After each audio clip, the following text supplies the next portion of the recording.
प्रभु राम देव भगवान अल्लाह खुदा ईश आदि नाम एक ही शक्ति के हैं।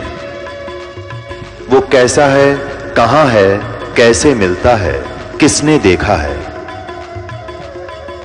ये प्रश्नवाचक चिन्ह पूर्ण रूप से हटाने के लिए अवश्य सुनिए जगत गुरु तत्वदर्शी संत रामपाल जी महाराज के अमृत वचन, सर्व पवित्र धर्मों के पवित्र शास्त्रों के आधार पर। जो भक्त है, चाहे रिक्शा चलाने वाला, चाहे मजदूर है, चाहे सेठ है, चाहे राजा है, चाहे प्रधानमंत्री है, जो सतभक्ति करता है, कहते हैं उसको सिंहासन में बैठाकर और विमान में बैठाकर आदर के साथ भगवान लेकर जाएगा।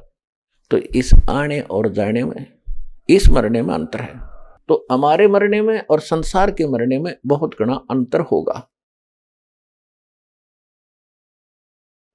तो हमने अपने जो बेमतलब की रिवाजें बना ली, ये हमने बनाई थी, हम ही अब कम करेंगे। अपना विवाह बच्चों का सिंपल वे से करो, भगवान ने कर रखा होता है। हम तो बकवाद करें बाद में, ड्रामा करते हैं। अब विचार करो, जिस समय ब्रह्मा विष्णु महेश का विवाह हुआ था, आपने तो पता ही नहीं, इन बातों का ज्ञान दास बता रहा है, इसमें विश्वास करना। श्री देवी भागवत के तीसरे स्कंद में 28-29 अध्याय में स्पष्ट किया है कि दुर्गा जी कहती है, दुर्गा इनकी माता है, ब्रह्मा विष्णु महेश की, और इसने कहा इन 3 लड़कियां अपने वचन से उत्पन्न की और वो समुद्र में छुपा दी। फिर इन्होंने सागर मंथन किया तो वो तीनों निकली। क्योंकि आप जी को कंप्लीट स्पिरिचुअल नॉलेज नहीं है, इसलिए ये पहले वाले 2 सागर मंथन हुए थे, इनका आपको पता नहीं। एक बार वेद निकले थे चारों और दूसरी बार ये तीनों लड़कियां निकली थी। उसके बाद ये 14-15 रतन वतन, ये तो बाद की बातें हैं, बहुत लेटेस्ट। तो उसमें तीनों लड़कियां निकली, तीनों माँ के पास लाई गई। माता ने कहा बेटा इसका नाम सावित्री रख दिया, ब्रह्मा या तेरी पत्नी है, जाओ बेटा अपना संसार सफर तय करो, अपना घर बसाओ। दूसरी लड़की का नाम लक्ष्मी रख दिया और विष्णु जी को कह दिया, जा बेटा इसका नाम लक्ष्मी है या तेरी पत्नी है, अपना घर बसाओ। तीसरे को शंकर जी को कह दिया, ये इसका उमा नाम है और इसके साथ अपना तेरा ब्याह कर दिया, बेटा जा और घर बसाओ। हो गया ब्याह। ना वहाँ बाती थे, ना कोई बराती थे, ना हलवाई था, जलेबी तारनिया लड्डू बनानिया, कोई बकवाद करनिया नहीं था। तो ये हमने कोरी बकवाद शुरू कर दी और ये अपने सिर पर बाहर धर दिया। सारी उम्र ये काम पूरे ना होते हैं, भक्ति करेंगे कब? तो इनसे हल्का होकर ही आप भजन कर पाओगे। यदि आपने समाज देखकर चलोगे तो आप भक्ति नहीं कर सकते, ठीक है, मोक्ष नहीं पाओगे। जैसा करोगे वैसा फल आपको मिल जाएगा, मुक्ति रह जाएगी। तो दास आपको एक विधि बता रहा है जिससे आप यहाँ भी सुखी हो जाओगे, आगे भी सफर अच्छा करोगे। और कम से कम अपना जितना आवश्यक हो उतना मकान बनाओ। भगवान कबीर परमेश्वर को देखकर अपना जीवन सुचारू करो, रीसेट करो। एक झोपड़ी में रहा करता था पूरा परिवार, ऊपर तो छान थी, बराबर के ईंटों की, कच्ची ईंटों की बनाकर लीप दिया करते थे। हमने देखे हमारे दादी परदादी कच्ची झोपड़ियां में रहा करते थे, कच्चे मकान बनाया करते थे। तो वह भी तो सुखते जिया करते थे। मकान का काम था केवल प्राकृतिक आपदाओं से, आंधी ओले बरसात गर्मी सर्दी से बचने का है। वो चाहे घना बड्डा बना ले, चाहे उसका संगमरमर ला ले, उसने उतना ही काम करना जो झोपड़ी कराया करे। आप सत्कर मानना, ये महल यहीं रह जाएंगे। इन कौरव पांडव लड़का मर गए इस लाल किले पे, इसमें अब यहीं बैठा है, यू काग बोल रहे हैं इसमें, और वो पता नहीं कहाँ कुतरू बने फिर रहे होंगे गधे। तो पुण्यात्माओं पाछा धोखा खा लिया, उससे ही सावधान होना पड़ेगा हमने पिछले दुखों को देखकर। और इसकी सत्संग का लाभ भी यही है, जो आदमी सच्चाई को ग्रहण करे और जो हमारा हानिकारक वस्तु उसने तुरंत त्याग दे। बीड़ी, शराब, मांस, तम्बाकू ये नर आहार नहीं है। ये तो राक्षस लोग कहा करते थे जो ऐसा खाद्य पदार्थ खाते थे, अब ये आम होता जा रहा है। तो ज्ञान के बिना, तत्व ज्ञान के अभाव से हम गलतियां पर गलती कर रहे हैं। तो जो प्रसंग चल रहा है कि उस परमेश्वर वो परम अक्षर ब्रह्म है जो सबका जनक है, सबका पालक है और जैसे नानक साहब जी से फिर पूछा गया था कि हे महात्मा जी, क्या आप सदा ऐसे ही दुखी रहते हो? तो उन्होंने कहा था कि नहीं, वो खुश भी होता हूं। कब होता हूं? जब मेरे अनुयायी, मेरे शिष्य सत्संग में आ जाते हैं और सारे के सारे आ जाते हैं। एक आधा चलो नहीं आता, उससे पूछ लेते हैं भी क्या बात, वो नहीं आया, क्या कारण है? वो ठीक ठाक है, आकांक्षी वैसे ठीक है, वो किसी कारणवश नहीं आया। पहले थोड़े शिष्य होया करते थे, 100-200 मुश्किल से इकट्ठे होते थे। उस समय परमात्मा का, नानक साहब जी को भगवान मिले थे, सचखंड लेकर गए थे, वापस छोड़ा था। कबीर परमेश्वर मिले थे और उसके बाद नानक साहब जी ने यही ज्ञान प्रारंभ किया था। और वो हिंदू धर्म में जन्मे थे, रामकृष्ण के पूजा स्वयं भी करते थे, उनका पूरा परिवार भी रामकृष्ण की ही पूजा करता था। तो उस समय इस मार्ग को इससे हटकर अलग से चलाना हंसी खेल नहीं था। उस समय नानक साहब के कोई ज्यादा शिष्य नहीं हुए थे, लेकिन कुछ पुण्यात्मा अवश्य उनको स्वीकार किया था, कुछ पुण्यात्माओं ने माना था।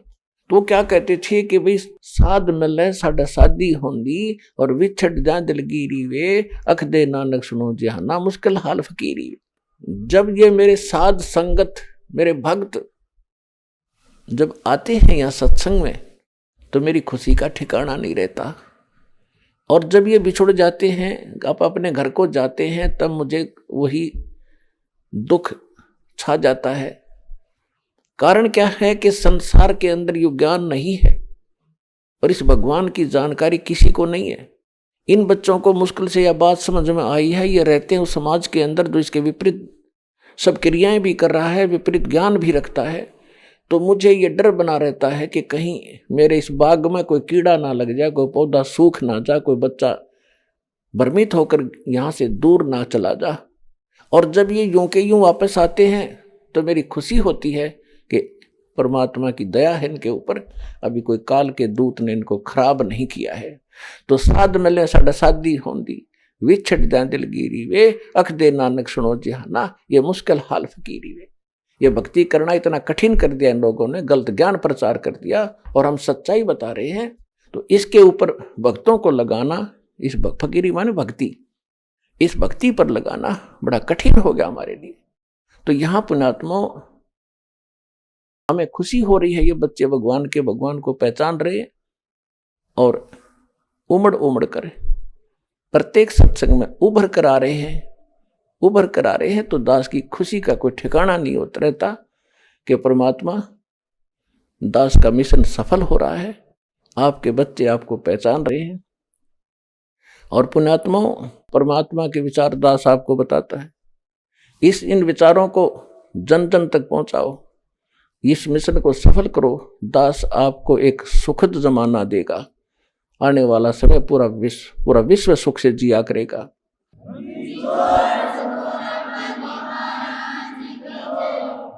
और फिर ऐसी परंपरा पड़ेगी, आप देख लेना, जो कोठी बंगले बना के और माया जोड़ने में सारा जीवन व्यतीत कर रहे होंगे ना, हमारे छोटे छोटे बच्चे भी नौका करेंगे पागल बोला आदमी कहाँ डले ढो रहा है, सिर पर धर के ले जाएगा इसने। अपने आत्माओं जैसे पहले कहा करते थे बुढ़े बुजुर्ग कि इतना क्यों जोड़ कर धर रहा है इसने, कि छाती पर धर के ले जाएगा तो कुछ भी ना लाता, इसमें से खर्च नहीं करता। उसने छाती पर धर के ले जाना ही नहीं था, लेकिन अब आप ले जाओगे छाती पर धर के, सीने पर रख कर, क्योंकि जो दान आप कर रहे हो ये आपकी छाती पर धरेगा, आपके साथ जाएगा। और जो भक्ति कर रहे हो, जो सेवा कर रहे हो, जो परमार्थ कर रहे हो, ये आपकी छाती पर रखा गया। और यहाँ के जीने के लिए तो आपको परमात्मा इस भक्ति से वैसे ही दे देगा। ये तो कैसे देगा, जैसे क्या करना, जो वस्तु आप मांगने आते हो इसको तो भगवान आपको रूंगे में देगा। रूंगा क्या मांगने आते हो, हे भगवान जिसका संतान नहीं था बेटा दे दे, एक संतान दे दे। जो निर्धन है वो नौका भगवान गढ़ाए धन दे दे, मैं भी दुनिया की तरह जी कर देख लूं। रोगी है उन्हें सोचे भगवान मेरा कष्ट निवारण हो जाए। और भी अंधा है वो नेत्र ही मांगने आता है। परमात्मा कहते हैं कि ये तो जो वस्तु आप मांग रहे हो ये तो हमारा इशू ही नहीं है कि केवल यही दें आपको, ये तो हमारा बिजनेस भी नहीं है, ये तो वैसे हम वैसे देने पड़ते हैं आपको। जैसे आपने देखा होगा कई व्यापारी लोग वस्तु कुछ बेच रहे होते हैं, कुछ व्यक्ति अन्य आइटम मांगते हैं तो वो कह देता है कि ये हमारा बिजनेस नहीं है, वैसे कोई मांग लेता, ग्राहक इसलिए रखा है, ले ये भी ले जा, बाकी हमारा बिजनेस कुछ और है।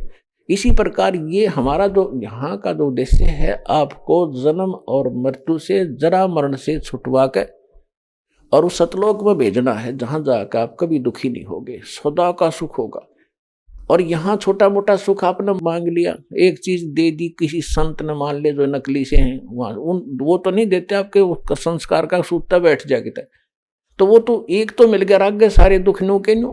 और यहाँ पर आपको सभी सुख मिलेंगे और आपके कष्ट भी निवारण होंगे, आप स्वस्थ भी होगे, और आपको जितना धन आपको चाहिएगा ना जीने के लिए, वो धन आपको अवश्य मिलेगा। भगवान आपको भूखा नहीं सोने देगा यदि आप विश्वास के साथ रहोगे।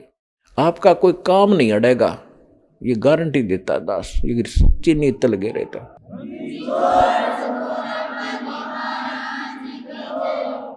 जिस उद्देश्य को लेकर हम चल रहे हैं उस पर हमने दृढ़ रहना है। परमात्मा हमें क्या बताने आए थे, तो इसी प्रकार हमने अपने हर एक चीज को सुचारू रखना है, परमात्मा को के ज्ञान को आधार बना कर जीना है, और उसी के आधार से हम चलेंगे तो हम यहाँ सफलता प्राप्त करेंगे।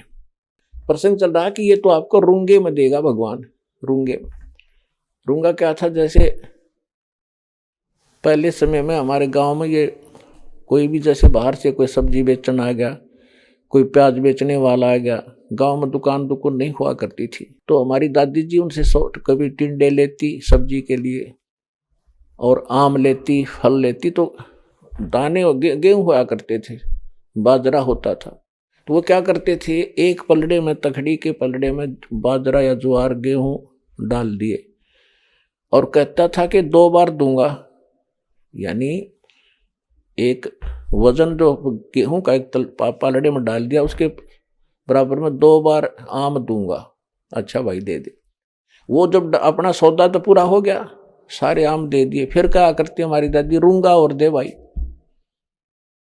उठा के एक छोटी सी आम भी टूटी सी वह पकड़ा देता, अगना बड़ा आम दे, वो एक और दे देता, उसने रूंगा कहा करते थे, यानी सौदे ते न्यारी वस्तु को रूंगा कहते।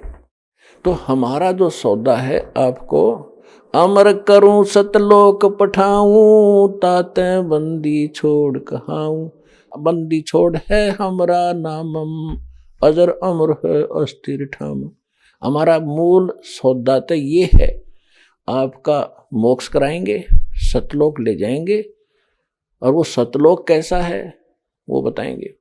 और जो बाकी आप यहाँ के संसारिक सुख मांगते हो तो वैसे ठाकर पकड़ाएंगे कि ले जा, ये सौदे में नहीं है, ये तुम्हें देने पड़ेंगे आपको, नहीं तो आपका पूंजी खत्म हो जाएगी। तो यहाँ परमात्मा कहते हैं कि वो सतलोक कैसा है, शंखों लहर मेहर की उपजे, कहर नहीं जा कोई, दास गरीब अचल अविनाशी, सुख का सागर सोई। जहां पर शंखों लहर मेहर की उपजे, वहां कोई कहर नहीं, कोई अकाल नहीं, कोई फ्लड नहीं, कोई सूखा नहीं पड़ता, कहीं रोग नहीं, कोई कष्ट नहीं, वहां शंखों लहर मेहर की उपजे। दास के साथ बहुत बार ऐसा बनता है, अकेला होगा, कभी मालिक के चिंतन हो रहा होगा, एकदम ऐसा हिलोर उठेगी अंदर से, जैसे सब अपना सा दिखेगा, पूरा विश्व, चाहे किसी ने हमने कितना स्था रखा हमारे को, उसके प्रति भी वो दोष नहीं आता, वो भी बुरा सा नहीं लगता, वह मेहर की लहर थी और वो कुछ क्षण के लिए रहती है। उसके बाद हम कोशिश भी करके देखते हैं कि उस व्यक्ति के प्रति हम क्यों इतना, जिसने हमें सता रखा है उसके प्रति क्यों दुखी हैं, लेकिन वो बात नहीं बनती जो उस समय बनी हुई थी। तो परमात्मा कहते हैं वहां ऐसी लहर हिलोर आपको सदा उठेगी, वहां कोई दुख नहीं, किसी चीज का अभाव नहीं। या तो खेचातानी हमने आप बना ली, हम अपने आप चोर बन गए, लुटेरे बन गए, रिश्वतखोर बन गए, अपने कर्म बिगाड़ दिए। क्यों? क्योंकि हम ये चाहते हैं कि इसने कोठी बनाई मैं भी बनाऊं, इसकी बड़ी कार है मैं इस तो बड़ी लूं तो इज्जत हो। तो परमात्मा कहते नहीं, ये इज्जत का तरीका नहीं। और वहां सतलोक के अंदर कोई कहर नहीं, तो यहाँ ये इज्जत का तरीका नहीं है, तो आपका कर्म बिगड़ेगा ज्यादा। और वहां सारी चीज सबको एक जैसी उपलब्ध है, एक जैसे आपके मकान है, एक जैसे हर तरफ बहुत सुंदर। वहां का आपका जो रेजिडेंस है, यहाँ के राष्ट्रपति नहीं रख सकते, आसपास भी नहीं। वो आपका वहां इतना सुख, और सारे चीज हरे भरे सदाबहार, वहां बाग बगीचे सदा फल फ्रूट भरे रहते हैं, आपके कोठे भरे रहते हैं गेहूं से, जो बाजर वहां का कणक है उससे, और किसी प्रकार खाओ पियो और भगवान की भक्ति करो। वहां आपका भोजन भी तेज पुंज का, आपका शरीर भी तेज पुंज का। कई भक्त असमंजस में पड़ जाते हैं, खाना खाते हैं वहां इतनी सफाई है तो विसर्जन भी करते होंगे, पेशाब टट्टी भी जाते होंगे, नहीं, वो शरीर के अंदर ही कंज्यूम हो जाता है, वो ऐसा शरीर है। क्योंकि आपको ये ज्ञान नहीं है जरा सा भी। सारी चीज वहां की यहाँ से कति भिन्न है, लेकिन मनुष्य ऐसे ही है, स्त्री ऐसी है, बच्चे भी होते हैं, लेकिन वो फिर युवा सत्यर में आकर के सब एक जैसे हो जाते हैं। इस प्रकार वहां वृद्ध अवस्था नहीं है, केवल सदा युवा रहते हैं, कभी कोई मृत्यु नहीं होती। और वहां जो आपस में प्यार है एक दूसरे के साथ, वो यहाँ तो वर्णन भी नहीं कर सकते, उसको डिफाइन भी नहीं कर सकते। तो वो झगड़ा और लूटा खसोटी वहां होती है जहां विषमता आ जाती है, जहां समानता नहीं है। अब जैसे यहाँ एक मिनी रिहर्सल का आप कर रहे हैं सतलोक आश्रम बरवाला जलाईसार में, आपको सबको एक भंडारे में रोटी मिलेंगी, एक जैसा आहार, एक जैसी थाली में आप देखोगे सबको एक जैसा व्यवहार बर्ताव हो रहा है, एक जैसा बैठने को, एक जैसा ओढ़ने को मिला है, एक जैसा स्थान है। तो यहाँ आकर आपको आप में राग द्वेष होए को नहीं, राग द्वेष वहां होता है, इसको दूध दे दिया मेरा तो चाय भी ना पूछी, तो वहां होता है राग द्वेष, ऐसा नहीं होगा। तो ये एक मिनी रिहर्सल है, यहाँ तो प्यार से आप पर हो गया। आपको मान ले लाइन में लग रहे हो और रजाई ले रहे हो, तो आपको जल्दी नहीं हो सकती, अक मिलेगी 2 मिनट पीछे मिल जाए, क्या बात हुई। तो वहां होती है थोड़ी सी उथल पुथल, जहां किसी चीज का अभाव हो जाए। तो परमात्मा के उस लोक में किसी चीज का अभाव नहीं है, सबको हर चीज उपलब्ध है, सब सुखी हैं, वहां जन्म मृत्यु नहीं होती है, सब युवा है, वृद्ध अवस्था का दोष वहां कष्ट नहीं है। इब्नु सोचो आपने यहाँ तो मरना पड़ेगा, आपने तो सबको मालूम है कि मृत्यु होगी, और हमारे पूर्वज चले गए, आप भी जाओगे, सबको मालूम है। और आप फिर जिस स्थान को और जिस संतान को आप अपनी मान रहे हो, आपकी है नहीं, ये तो परमात्मा का स्थान, या पृथ्वी भगवान की है। और इस पर अरबों खरबों लोग इन किलों पर रजिस्ट्री करा करा मर गए, लड़ लड़, या मेरी या मेरी। और वो कहाँ है, का मनमान की तो बिच्छू बन कर घूम रहा होगा कि तो जंगल में, अब कोट वहीं रहेगी, कोठी भी वो किले एकड़ जमीन भी वहीं पड़ी रही। तो ये पूरी मालिक की माया है, उसी की संपत्ति है। और ये संतान, ये बच्चे आपके संस्कारवश जुड़े हैं, ये भगवान के बच्चे आपके नहीं हैं। और ये आप अपने मान भी रहे हो तो मृत्यु के बाद आप इनके नहीं रह सकते। तो इसलिए इस बात को आधार मान कर आपको रहना इन्हीं के अंदर है, क्योंकि आपका जो रोल है, भूमिका है, उसको पूरा करो, अपना पूरा करो, मालिक साथ रहेगा, आसानी से आपका आप लेखा जोखा सुलझ जाएगा। और फिर ये इरादा रखो कि फिर हम वहां जाएंगे सतलोक में, वहां की इच्छा बनाओ, इन पोते पोतिया में, इन कोठिया में यहां आशा मत रखो। इस ज्ञान से रह भी नहीं गई, मूर्ख होगा तो बेच सकते हैं, और रहेगी तो आप फिर वापस आ जाओगे यहाँ पर। जहां आशा ता बासा होई, मन कर्म वचन सुमरियो सोई, ये विधान है। तो हम आशा सतलोक की बनाए, वापस इसी घर की नहीं बनावे। और यहाँ आगे मन माने भैंस बन के आ बैठे, अपने घर में भैंस बन गए, बता दूध ना देंगे तो घर वाले लठ मारेंगे, इंजेक्शन ठोकेंगे, तो के फायदा है वापस यहाँ की आशा रखने का। कुत्ता बन के आगे तो टूक नहीं दे, वरना द्वार पर बैठे रहना, कोई जूठा टोक भी शुद्ध दया होगी तब डाल देंगे, ना बैठा रहोगे। तो इस ज्ञान से आप, ये सच्चा ज्ञान है, ये भगवान का दिया हुआ है, किसी डूम बाट के गीत नहीं है, कोई स्वार्थी व्यक्ति का बनाया ये विधान नहीं है। तो इसको आपने आधार बनाकर जीना भी है और ये भक्ति भी करनी है, तभी आप यहाँ से छूटोगे और सतलोक में जा बैठोगे। वो सतलोक ऐसा है जहां आपको हम ले जाना चाहते हैं, जहां के हम यहाँ से आपका वीजा और पासपोर्ट दोनों बना रहे हैं। ये बनवाओ, इसको सुरक्षित रखो। और नकली जो संत हैं वो नकली वीजा बनाते हैं, काल तक का वीजा इसी के लोक में रहने का, और यही जन्म मृत्यु के चक्कर में आपको डाले रखेंगे। उनसे छुटकारा आप भी पाओ, और जहाँ तक पार बसाओ प्यार से। ये मार्ग झगड़े का नहीं है, ना किसी के साथ जबरदस्ती करनी है। काल ने परमेश्वर कबीर जी से प्रार्थना की थी, परमात्मा कलयुग में जब आप कह रहे हो चौथे युग में जीव ले जाओगे, तो किसी के साथ जबरदस्ती ना करियो। आप तो सब समर्थ हो, लेकिन किसी को जबरदस्ती अपने पास, अपने उसमें ना लगाना मार्ग में। आप ज्ञान से उसको अपना बनाना। आपके ज्ञान को समझे आपका, आपके ज्ञान को ना समझे वो मेरा। परमात्मा ने भी यही कहा था कि बिल्कुल ऐसा ही है। जब ज्ञान ही नहीं समझेगा मेरा कैसे हो सकता, वो तो तेरा ही रहेगा। अंडरस्टूड था दाता को, तथास्तु किया था। तो इसी प्रकार आप किसी से घर का सदस्य है, चाहे किसी और गुरु का शिष्य है, उसके साथ धक्का नहीं करना, ना जबरदस्ती करना, ना खुरकाना धमकाना, प्यार से रह करीब ज्ञान सुनाओ प्यार से। एक बार ना सुना, थोड़ी देर कुछ दिन के बाद फिर सहज से धीरे धीरे शुरू करें, तो धीरे धीरे ये ज्ञान ऐसा है अंदर समावेगा। जरा सी भी चर्चा होगी तो उसके अंदर की जो खलबली मच जाएगी उसके, और कुछ दिनों के बाद वो फिर अपने आप मालिक के मार्ग पर आ जाएगा। तो ये तरीका है। अब जो प्रसंग चल रहा है कि परमात्मा स्वयं आते हैं और ये यथार्थ ज्ञान सुनाते हैं। इस ज्ञान को सुनाकर हमें इस दलदल से निकालना चाहते हैं। आज तक हमें ये ज्ञान किसी ने बताया नहीं, हमें कोई ऐसा भगवान बताया नहीं। अब पहली बार कोई सुनता है तो एकदम उथल पुथल हो जाती है उसके साथ।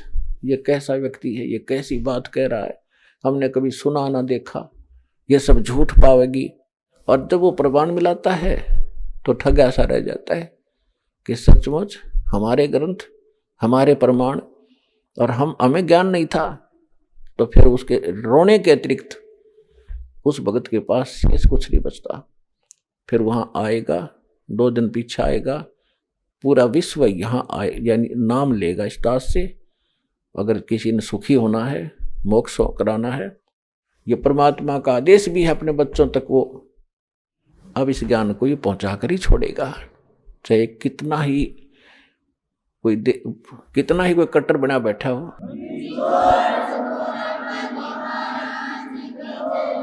चाहे जो कितना भी दृढ़ होकर बैठ गया हो अपने गुरु के ज्ञान पे, मेरे गुरु का ज्ञान सही है, गुरु जी बिल्कुल सच बताते, मैं नहीं मानूंगा। लेकिन इस सत्य में इतना दम है, यमुना का मानेगी।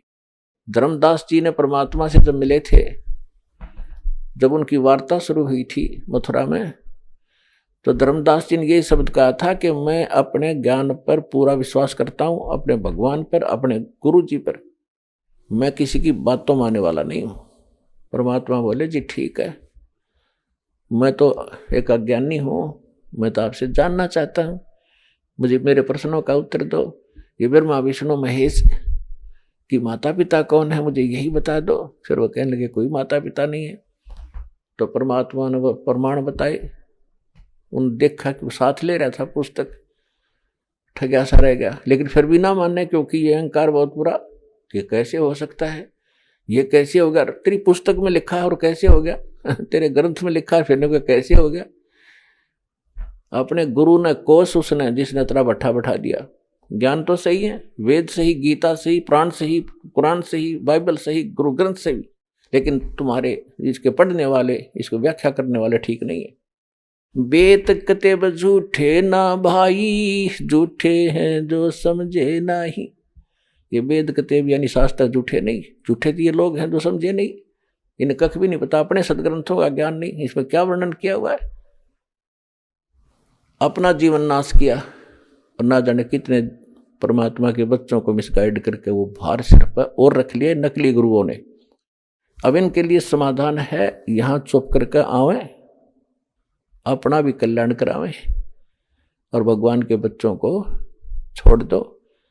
तुम बड़े भारी दोषी हो रहे हो। बहुत से पुण्यात्मा ऐसे हैं जो संत बने हुए थे, इसके 2000, 4000, 10,000 शिष्य थे, उनको बोल दिया उन पुण्यात्माओं ने ज्ञान समझ के, मैं तो जा रहा हूँ भाई, और आप भी आ जाना, बेटा मोक्ष वहीं होगा, सतलोक आश्रम बरवाला, जिला हिसार में।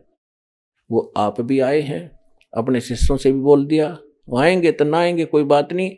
वो संत भार मुक्त हो गया जिसने ये कह दिया भाई मेरे पास ज्ञान नहीं था। और ये सच्चाई है, इसमें जीत हार का रोड़ा नहीं है, या तो मोक्ष उद्देश्य रखो। दास मैं अपना ये सीना ठोकूं कि मैंने यो ज्ञान बता दिया, नहीं, यो ज्ञान तो भगवान बताया गया था, परमात्मा बताकर गए थे। दास को तो बुद्धि दी है, मैंने तो उनका बताया हुआ आपका रूबरू किया, इसमें मेरा कोई बड़ा योगदान नहीं है और ना इसमें कोई मानता की बात है। ये कोई मेरा अपना आविष्कार नहीं है, ये भगवान का ज्ञान भगवान ने दबा रखा था खजाना। दास को बता दिया कि उधर बेटा और बांट दे तेरे भाई बहनों को। दास का तो इतना ही काम है बस, इसमें मान बढ़ाई की भी कोई बात नहीं, अभिमान की बात नहीं, क्योंकि दास को अपने औकात का पता है। हमें पता है हम कितने विद्वान थे, इसे विद्वान होते तो हम पहले रामकृष्ण न पहले पूजा थे तो पहले ना छोड़ देते। तो परमात्मा ने बुद्धि दी है। तो इसी प्रकार जो संत आज भ्रमित हैं वो सोचें, इस बात पर विचार करें, उनको भी भगवान चाहिए और भगवान ही सरेआम खड़ा, कति आगे खड़ा, और भी ना पहचानोगे धिक्कार है तुम्हारे ज्ञान और तुम्हारी विवेक को। सब सदग्रंथों से प्रमाणित कर दिया, सारे प्रमाण बता दिए इस महापुरुष ने भक्ति की जिसको आप मोक्ष युक्त मानते हो, और वो ये मंत्र जाप करते थे और वो ये भगवान बताया करते थे। तो ये है वो भगवान जो कति सामने खड़ा कर दिया।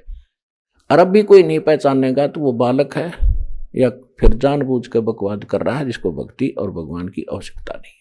तो वो परमात्मा जो परम अक्षर ब्रह्म है, वो परमात्मा जो आपका पिता है, आपके लिए भटक रहा है, आप उसको पहचान नहीं पा रहे, वो क्या कहता है, गोता मारूं स्वर्ग में जा बैठूं पाताल, कह कबीर ढूंढता फिरूं मैं हीरे मोती लाल। जो जन मेरी शरण है ताका हूं मैं दास, और गेल गेल लाग्या फिरूं जब तक धरती आकाश। परमात्मा कहते हैं जो एक बार कभी मेरी शरण में आ गया, किसी भी जन्म में मनुष्य के जीवन में, फिर मैं उसको उसके पीछे ऐसे भटकता रहता हूं जब तक पृथ्वी और आकाश रहेगा। मैं अपना पूरी कोशिश करूंगा उसको सद्मार्ग पर लाने की और उसका मोक्ष कराने की। एक पुण्यात्मा जो सतयुग से लेकर आज तक परमात्मा के, सतयुग से जैसे असंख्य युगों से परमात्मा हमारे पीछे घूम रहे हैं, और ये है वो दिन, ये है वो समय जिसमें मोक्ष होना है। चारों युगों का ये प्राइम टाइम है। ये कलयुग की बिचली पीढ़ी, ये समझ लो 20वीं सदी के उत्तरार्ध से शुरू हुई है, 1950 के बाद। 1951 में दास का जन्म हुआ, 8 सितंबर 1951। और इस युग में ये कलयुग की बिचली पीढ़ी है। प्रथम जो चरण था, भगवान आए थे स्वयं कबीर परमेश्वर, 120 वर्ष ये ज्ञान देकर सहस्रीर आए थे, सहस्रीर चले गए थे। और उस समय अपनी प्यारी आत्मा धर्मदास जी से कहकर गए थे कि धर्मदास, जब कलयुग 5500 वर्ष बीत जाएगा, परमात्मा ने कहा था कि कलयुग में मैं फिर आऊंगा आगे चल के, और सब जीवों को एक ज्ञान कराऊंगा और सभी मेरी भक्ति किया करेंगे, पूरा विश्व नाम लेगा और पूरे ज्ञान, पूरे विश्व को मैं सतनाम से परिचित कराऊंगा। उस समय सबका मोक्ष होगा। क्योंकि धर्मदास जी चिंतित हो गए थे कि परमात्मा आपने मेरे को 42 पीढ़ी का आशीर्वाद तो दे दिया, 42 पीढ़ी तक मेरा वंश चलेगा, लेकिन आप कहते हो सतनाम देना नहीं, सार नाम बताना नहीं। भगवान फिर इनका मुक्ति कैसे होगी आपके बच्चों की? तो परमात्मा ने कहा था कलयुग के आगे चल के कलयुग में मैं आऊंगा और पूरा विश्व नाम लेगा, सबका मोक्ष कराऊंगा। और भाई 12वां पंथ जो गरीबदास का पंथ होगा उसमें ही मैं आऊंगा आगे चल के। कबीर सागर में कबीर वाणी चैप्टर है, उसके 136 और 37 और 134 पर ये वर्णन है जो दास बता रहा है। और पूरा विश्व नाम लेगा और सबका कल्याण होगा। जब सारा संसार ही सतनाम प्राप्त करेगा, उससे पहले नहीं दे सकता मैं, ना बताने दूं किसी को, क्योंकि काल के दूतों का हाथ लग जाएंगे मंत्र, ये फिर यही ज्ञान बताते पाओगे, यही नाम देते पाओगे, तो हम विनता कैसे करेंगे, वो बच्चे कैसे पहचानेंगे? अरे इस नाम का कोई अधिकारी है नहीं, तो बेशक ये नाम देता है, उससे लाभ होने वाला नहीं है। अधिकारी के बिना पासपोर्ट बनवा लो, लाइसेंस बनवा लो, ड्राइविंग लाइसेंस, वो भी काम ना करे, तो ऐसे जीवन नाश हो जाएगा। तो धर्मदास बड़ा चिंतित हुआ कि भगवान आज आप खुद आज आए हो। धर्मदास जी की चिंता का कारण जायज था कि हे परमात्मा, आज तो ये आदमियों और व्यक्तियों में इंसानियत जीवित है, और आप कह रहे हो कि तो घोर कलयुग होगा, तो उस समय आप आओ तो गे, आपकी बात ने कैसे कौन मानेगा? परमात्मा बोले तू चिंता ना कर, क्योंकि उस समय तक सभी ये काल के दूत जितने काल भेजेगा आपने, काल ने कहा था कि 12 पंथ करूं मैं साजा, नाम तुम्हारा ले करूं आवाजा, और 12 पंथ नाम जो ले ही सो हमरे मुख आन सबोई, और जाओ जोग जीत संसारा, जीव न माने कहा तुम्हारा, जीव तुम्हारा कहा न माने, हमरी ओढ़ हो बाद बखाने। तो काल ने कहा था कि जब तुम बिचली पीढ़ी यानी कलयुग में आओगे, उससे पहले मैं अपने 12 दूत तो तेरे कबीर नाम तय भेज दूंगा, तो कबीर पंथ चलाओगे, नाम सारे गलत देंगे, ज्ञान गलत सुनाओगे तेरे विपरीत, और सब कबीर पंथी कहाओगे, वो मेरे जाल में फंसे रहेंगे।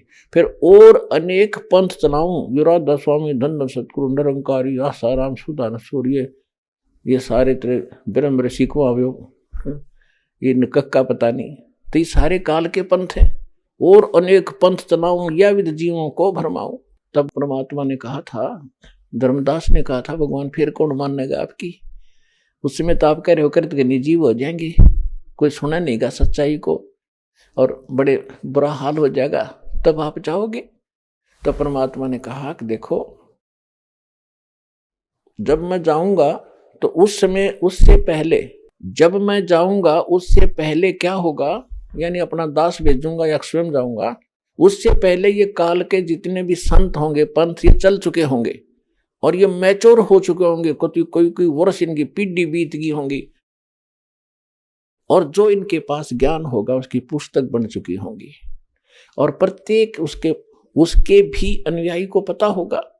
और फिर अब मेरा दास जाएगा या मैं जाऊंगा, अपने ओरिजिनल ज्ञान, अपने सदग्रंथों से, जो पूरा विश्व मानता जिन सदग्रंथों को, उनसे उनके अनुभव, उनके ज्ञान, उनके नाम मंत्रों को रूबरू करेगा, कंपेयर करेगा, तुलना करेंगे, और सबको शिक्षित करूंगा। उससे पहले अभी तक ये न्यू मार खा के शिक्षित नहीं थे, और ये हमारा जो ना सब इन्होंने कोल्लू बना रखा था, घुमा रखे थे, हंडोला बना रखा था, और ये शिक्षा मैं उससे पहले नहीं दूं, क्योंकि यह शिक्षा बेईमान बनाती है और ये अहंकारी बनाती है जीव को, जो सबसे बड़े दुश्मन है भक्ति के।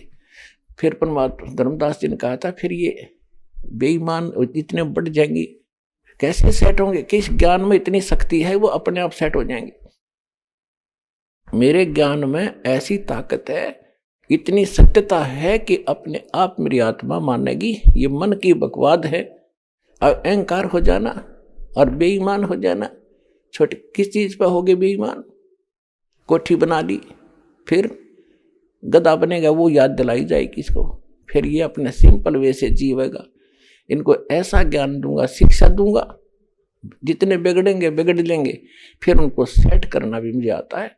इस ज्ञान से ही सेट होंगे, और कोई तरीका नहीं। आज तक ये शिक्षा का जहर अपने को खाने दिया भगवान ने, चौथे युग तक देख लो पिछला।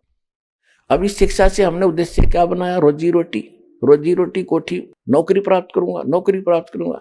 चलो इस लालच में आप पढ़ते गए, 2 रोटी भगवान ने देनी है और वो अवश्य देगा। 2 सुबह शाम के रोटी भगवान सबको देता है, और मिलता वही है जो आपकी किस्मत में लिखा है। इससे ज्यादा नहीं मिल सकता। तो पैर पटक लो, कितना पाप कमा लो, पाप से पैसा इकट्ठा कर लोगे, कहीं बीमारी में लग जाएगा, कोई और समस्या आ जाएगी, टेंशन न्यारी दे जाएगा, कर्म नो के नो पाप कर्म धरे रह जाएंगे तेरे सिर पे और धन रहेगा नहीं। तो परमात्मा हमें याद दिलाएंगे। तो कह रहे थे कि ये ज्ञान मैं ऐसा दूंगा कि सब अपने आप इससे उल्टे हट जाएंगे और इस ज्ञान को स्वीकार करेंगे। तो परमात्मा ने कहा था कि जब कलयुग बीत जाएगा तो धर्मदास कहने लगे, महाराज वैसे आप जो कहो वो तो सत्य ही है भगवान, आपकी बात झूठी हो ही नहीं सकती, पर ये बात आजकल हम किसी को बताएंगे तो दाता किसी का यकीन नहीं होगा, विश्वास नहीं होगा। तो धर्मदास जी से फिर परमात्मा ने ये समय बताया था कि कलयुग बीते 5500 पाचा, तब ये वचन मेरा होगा सच्चा। जो मैं आज कह रहा हूं, तो परमात्मा ने कहा था कि कलयुग बीते जो 5500 पाचा, तब यो मेरा वचन होगा सच्चा। तो अब ये कलयुग बीत गया पुण्यात्मा, वो समय आ गया है, इस ही युग में कलयुग में मोक्ष होगा और ये समय होगा। अब आप तो खूब परिचित हो, क्योंकि भक्ति का जब भी किसी समय में भी भक्ति, जैसे चाहे यहाँ के ऋषि मुनियों ने भक्ति की है, जैसी भी जहाँ तक इनकी भक्ति थी, तो वो भी इसी अक्षेत्र है। ये कोई देश विशेष नहीं है, क्योंकि अगर हम भारत देश माने तो भारत देश तो पहले पाकिस्तान, बलोचिस्तान, पूर्वी पाकिस्तान, पश्चिमी पाकिस्तान, इराक, ईरान और गजनी तक, ये सारा एक ही भारत था। अब ये इतना टुकड़ा भारत मान लिया हमने। ये अक्षेत्र है, पूरी पृथ्वी का ये अक्षेत्र है जहां पर पहले से परमात्मा की कृपा यहाँ रही है। स्वयं परमात्मा यहाँ भी आए हैं, रहे हैं, जैसे काशी में रहे, फिर यहाँ हरियाणा के अंदर आए, हरिदास भेज रखा है इसी पृथ्वी पे, इसी अक्षेत्र में सतज्ञान को देने के लिए। तो शुरू से ही कृपा यहीं से रही है, जब भक्ति का उत्थान हुआ है यहीं से हुआ है। तो इस प्रकार ये प्रत्येक युग में यही समय सिलेक्ट किया जाता है।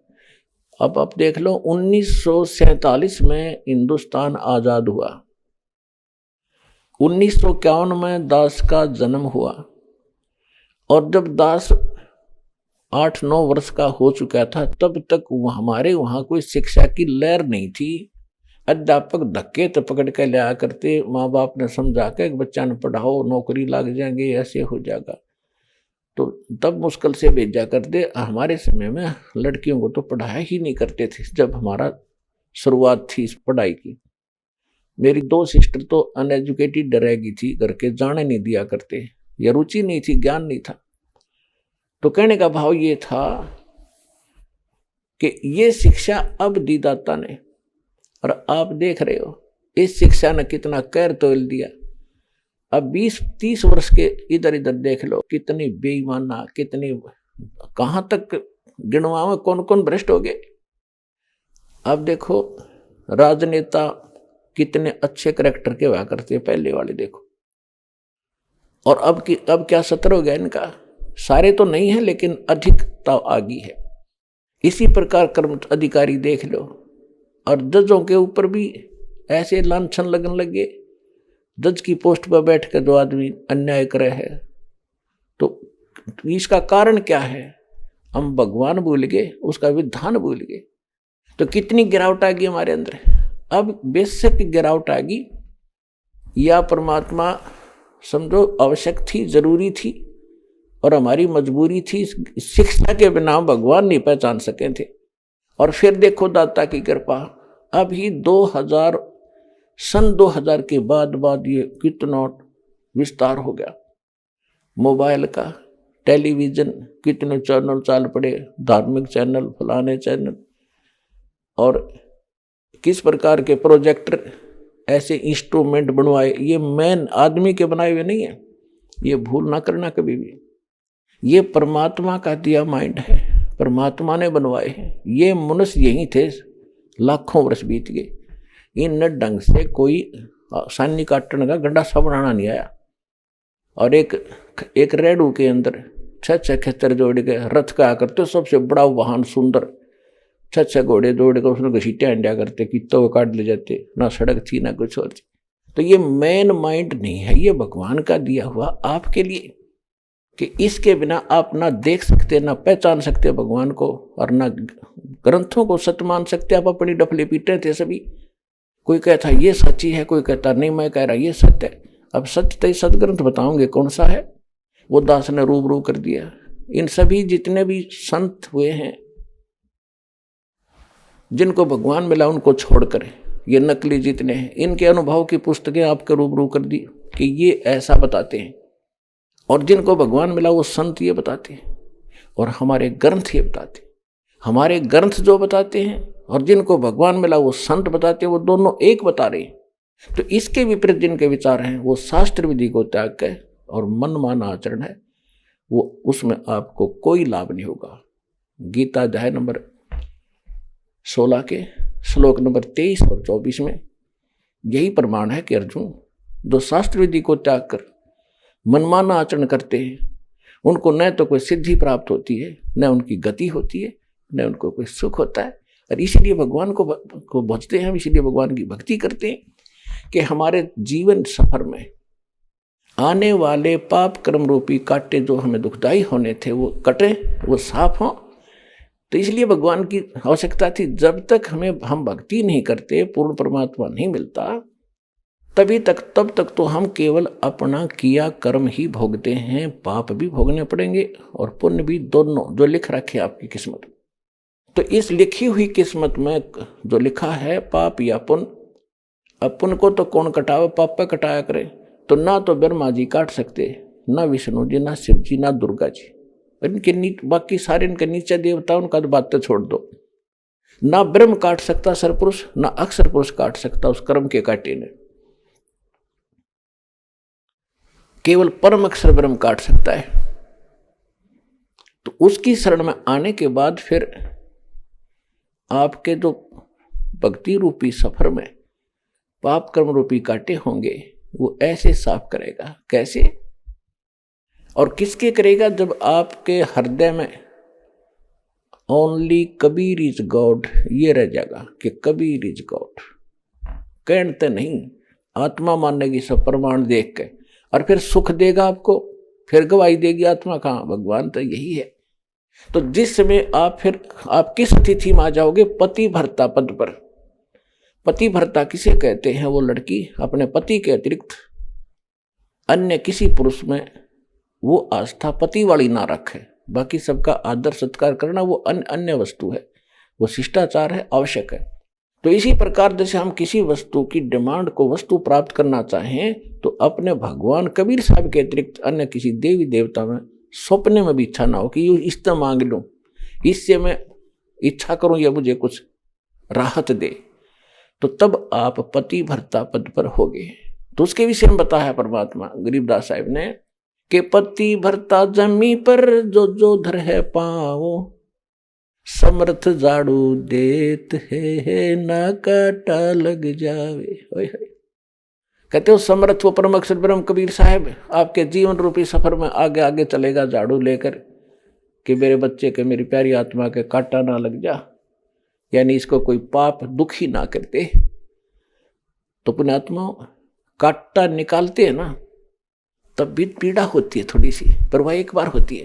तो अभी आप जो से इतने काटे आपने पैराम लगा रखे असंख्य युग के, अरे ये धीरे धीरे निकलेंगे। यानी पाप आपको सुख करने के लिए थोड़ा बहुत कोई कष्ट भी हो रहा तो नो सोच ले भगवान काटा काट रहा है। कहते हैं संत शरण में आने से आई टोले बला, जय मस्तिष्क में सूली होवा काटे में टल जा। यानी इतना कष्ट होगा आपके ऊपर जैसे आप भक्ति में लग गए आते हो। और कुछ कहते हैं जी अभी कुछ लाभ हुआ नहीं, मेरा चौथा चक्कर हो गया। ये तो सारी उम्र चक्कर लगाना पड़ेगा तुमने यहाँ पर। आपने सोचो गुरु जी झाड़ा ला दें तुम ठीक हो गए जाओ घर ने, ऐसी गलती रामपाल नहीं करेगा। आपको ज्ञान देगा, आपका आने वाला जीवन और सुखी करेगा इस भक्ति मार्ग से। और भगवान से मिलाने के लिए पूरा प्रोसेस आजीवन करना पड़ेगा आपको। राम नाम रटते रहो जब तक घट में प्राण, कभू तो दीन दयाल के बनक पड़ेगी ही कान। जब तक, जिस समय तक बच्चा आखिरी पढ़ाई नहीं कर लेता, कोई ट्रेनिंग करने गया और 5 वर्ष की है, तो जब तक वो ट्रेनिंग पूरी नहीं होती तब तक उसको कॉलेज में, उस इंस्टीट्यूट में जाना पड़ेगा, हाजिरी लगवानी पड़ेगी, नहीं तो फिर फेल हो जाएगा। तो आप कोई नौका में 5 बार आ गया जी, गणा कोई विशेष लाभ तो नहीं हुआ है। तो ये धीरे धीरे होगा। जैसे डॉक्टर के पास एक ही मर्ज के 2 मरीज जाते हैं, एक को तो 10 दिन की दवाई में औषधि में ठीक कर देता है, और एक को कहता भी अभी और टाइम लगेगा, 2 महीने 3 महीने तक औषधि देनी पड़ जाए, क्योंकि उसका रोग अधिक था और उसका तरीका यही है, इन औषधि से के सेवन करते रहने से ही कटेगा। तो ठीक इसी प्रकार समझ लेना, जिनके थोड़े पाप कर्म हैं वो जल्दी सुलझ जाते हैं, जिनके ज्यादा दुखी है कोई ना, तो सारे परमात्मा तो समर्थ है, उनको भी खत्म करके छोड़ देगा, लेकिन उसमें समय लगेगा। तो जल्दी ना करना, इस पृथ्वी में कोई ठिकाना नहीं आपको, इस सतलोक आसन बरवाला के, ये याद रखना।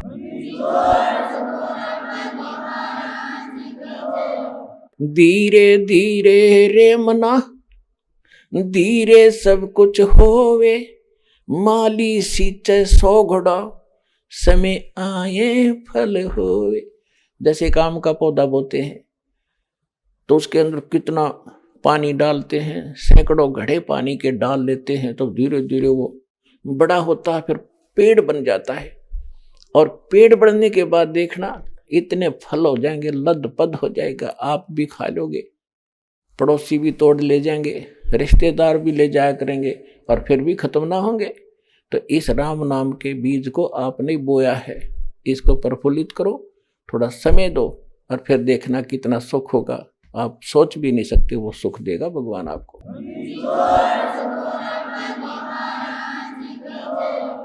तो क्या कहते हैं, जब आप परमात्मा के प्रति समर्पित हो जाओगे, फिर कहा है कि जैसे पतिव्रता जमी पर, और जो धर है पाँव, समर्थ झाड़ू देत है, ना काटा लग जाए। कि सचमुच कबीर इज गॉड, ये परमात्मा सब कुछ कर सकता है। सतगुरु जो चावे सो कर ही, 14 कोट दूत जमडर ही, ऊत भूत जमत्रास निवारे, और चित्रगुप्त के कागज पाड़े। ये वो समर्थ परमात्मा कबीर भगवान है।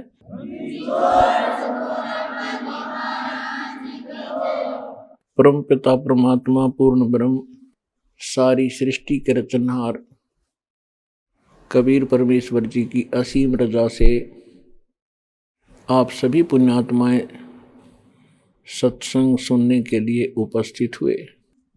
और सत्संग में आने से प्राणी को आत्मज्ञान तथा परमात्म ज्ञान दोनों ही होते हैं। अभी तक हम जिन भी संतों के कोई ज्ञान विचार सुना करते थे, जिन महापुरुषों को परमात्मा मिले या स्वयं परमेश्वर आए, वो तो पूर्ण संत थे, उनके विचार भी पूर्ण थे, वो हम समझ नहीं सके। उनके अतिरिक्त जितने भी ऋषि महर्षि, मंडलेश्वर आचार्य, शंकराचार्य, ये धर्मगुरु सब यही कहा करते थे कि आत्म ज्ञान हो जावे बस जीव की मुक्ति हो जाती है। ये बिल्कुल इनकम्प्लीट नॉलेज था, अधूरा ज्ञान था। आत्म ज्ञान क्या है और परमात्म ज्ञान क्या है?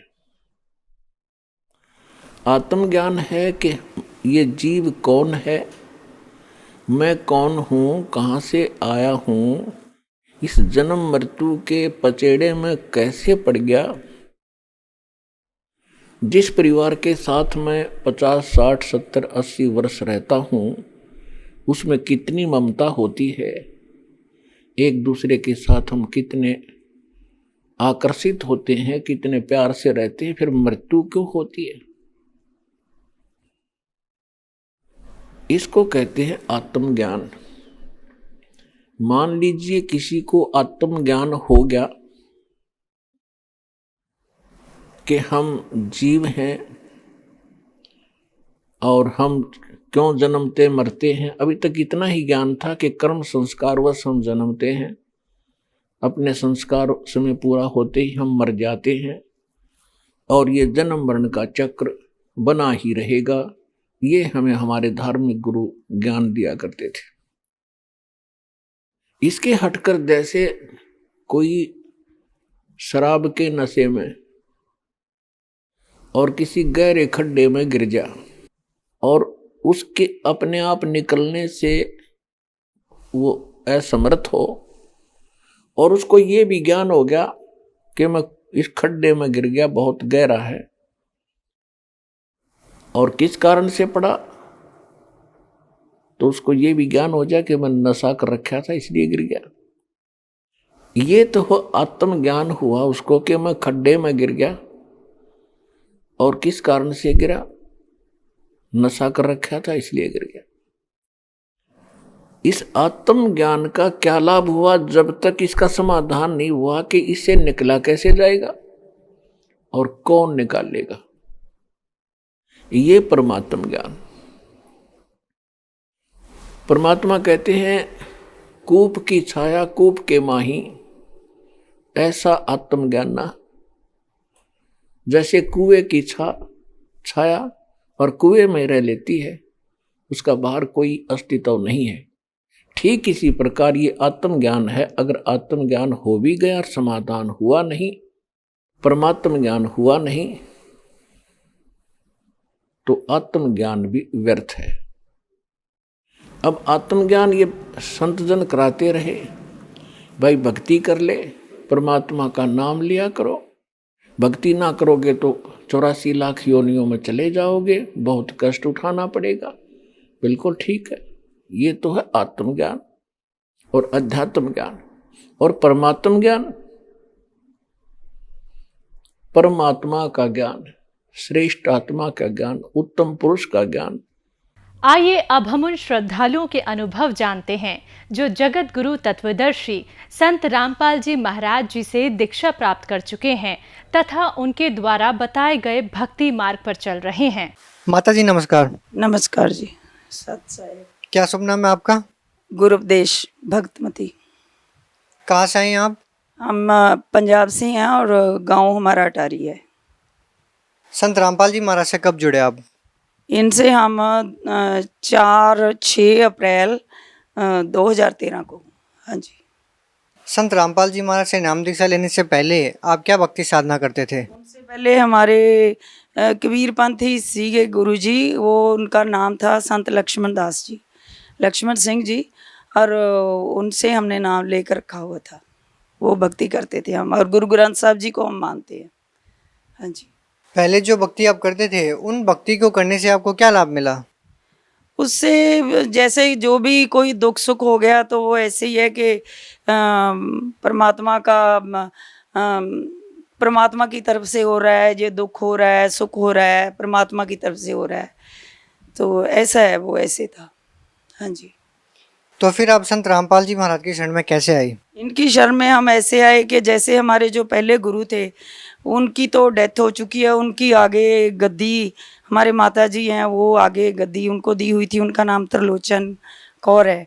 और उनसे जैसे मेरे बेटे की डिवोर्स भी हो गया, उसकी मेरे को प्रॉब्लम्स आ गई हैं, तो मैंने उनको बोला था कि आप अरदास लगाओ, मेरे बेटे के लिए अरदास करो। फिर वो कहते कि मैं इतना तो कर नहीं सकती है, जो गुरु जी की गद्दी है आप वहीं जाके करो, अरदास करो। फिर मैं वहाँ जाके बोला तो उन्होंने, वो भी कबीर पंथी थे, ऐसे ही उन्होंने गुरु जी की आगे फ़ोटो लगाई हुई है, नीचे हमारे जो पहले गुरु थे उनकी फ़ोटो थी।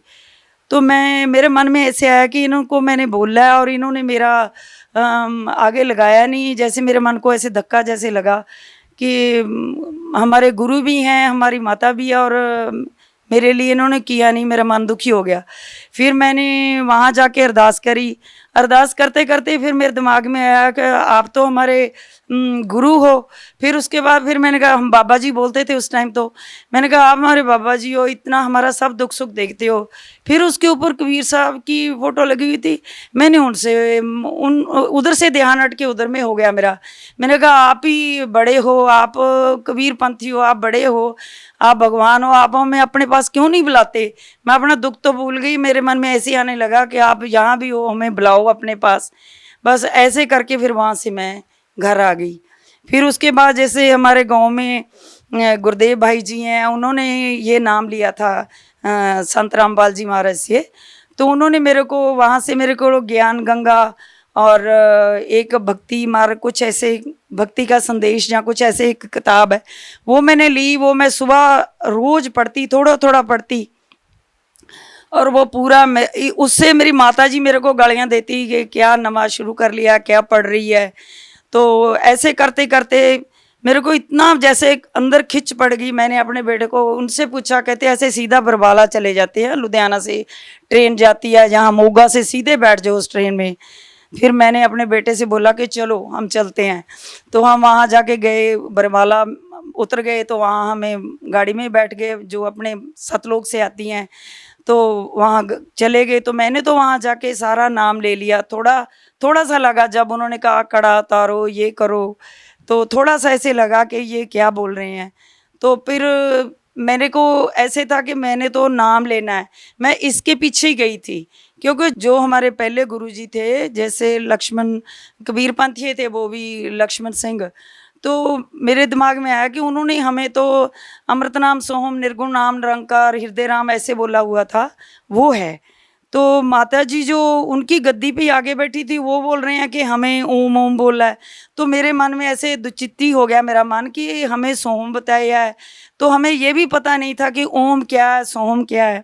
मेरे को ऐसे ही लगता कि ओम बहुत अच्छा है, इनको तो ओम दिया हुआ है, हमें तो छोटा नाम दे दिया।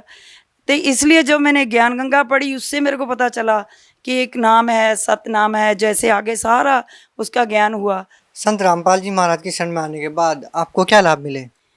तो ऐसा है, जैसे मेरा पहले प्रथम बेटा, मेरे बेटे का जो गुरुजी की शरण में आके उसने नाम ले लिया और मीट अंडा खाना सब छोड़ दिया, उसके साथ वो सच्ची मतलब लाइन पे आ गया। और मेरी माता है, वो 92 की है, उन्होंने भी नाम ले लिया, वो भी हम सब सत भक्ति पे लग गए हैं। और यही हमें है कि ये गुरुजी की सत भक्ति है, कबीर साहब का मार्ग है, और इसके साथ हमारा सबका कल्याण होगा, ये है हमें लाभ।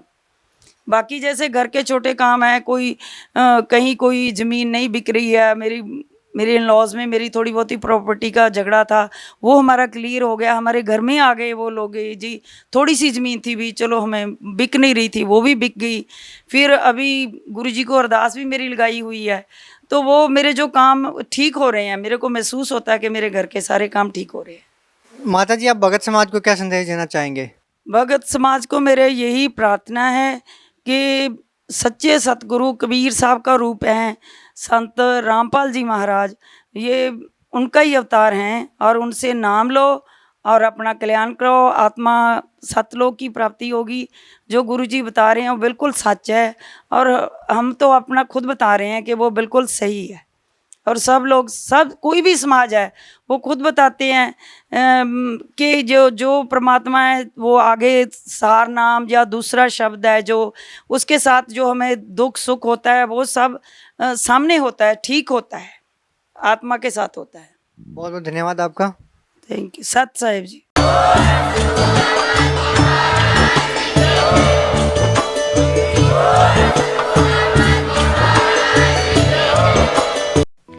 आप सुन रहे थे जगत गुरु तत्वदर्शी संत रामपाल जी महाराज के मंगल प्रवचन। अधिक जानकारी के लिए संपर्क करें।